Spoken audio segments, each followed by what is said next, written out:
How to split and trim footages in CapCut. In this tutorial, I'm going to show you guys how you can do exactly that. So let's just get right into it. First thing I'm going to do is open up my CapCut here and then head over to the import media option. Import some media, I've already done that. So what I'm going to do is click on this plus icon to add them to the track. So let's just add this car video right here.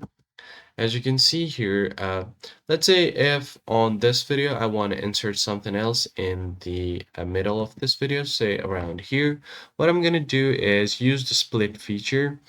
Its shortcut is Control plus B, or if you want to be more precise, you can use the mouse wheel option, press Control plus mouse wheel up to zoom in on this footage and go frame by frame.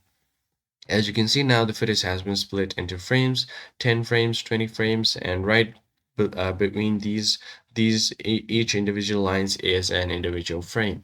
So you can be precise like that. You can click on the split feature, and as you can see, the video has been split into two parts.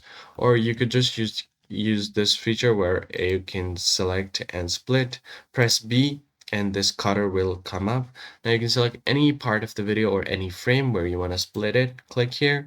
Now the video has been split into two parts. Now you can insert any other videos in between if you'd like. So let's say if I want to insert this video, I'm just going to go ahead and click on this plus icon. And now the video has been inserted in between the videos. So let's say if I don't want it to be this long, I can adjust its size, trim it down a bit, and here I've combinedly used both split and trim feature. So as you can see here, the video has been inserted in the middle. And that's how you can precisely cut out and trim the videos in CapCut. I hope this tutorial was helpful to you guys, and I'll catch you on the next one.